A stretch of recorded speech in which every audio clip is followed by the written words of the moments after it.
Start from the beginning. How do people know when they should make a claim?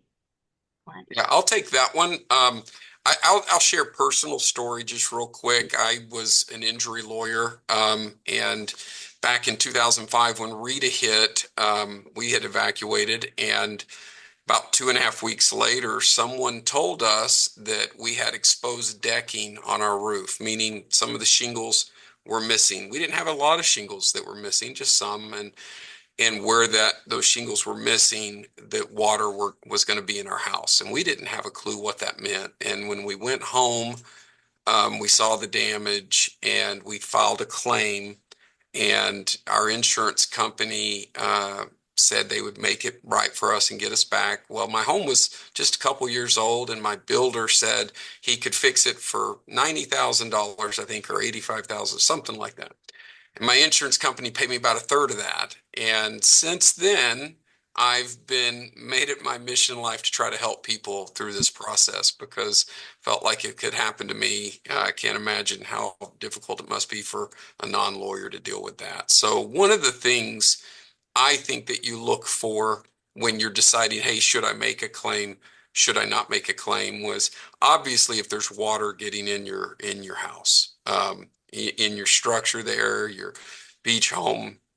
If there's water getting in, you can see it either on the ceilings, around the windows and doors, anything like that. If water's getting in after one of these events, like a hurricane barrel, that's something that should raise a flag of alarm to you.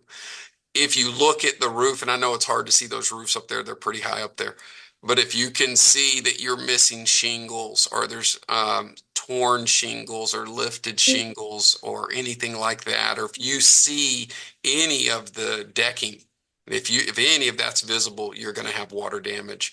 It doesn't have to be that, though. It could just be lifted shingles, or if you have a metal roof, the panels could have lifted. Any of those things that would give you some suspicion that you had wind damage. Other indicators are on your property: if things blew away, if heavy items moved. Obviously, those things are also signals to you that, hey, I had some serious wind at my property. And the wind, the way it works is it could be different in one neighborhood to the next, even as small as the peninsula is. So those are things that I would be on the lookout for to see if, hey, do I have something I should make a claim about?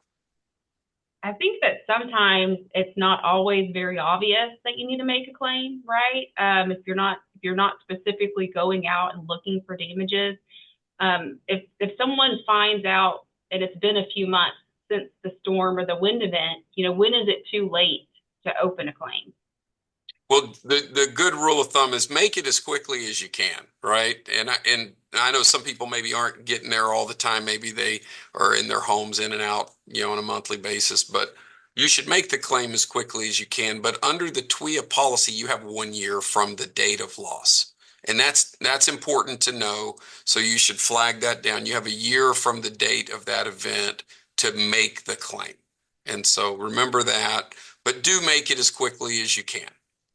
I think that's probably the most important thing for people to realize, because I think a lot of people think that you have 2 years generally to make a claim, which is true for most things, except for the TWIA policy, which they shortened for all the policyholders. So it's an important fact to keep in mind. Yeah, thank you, Lance.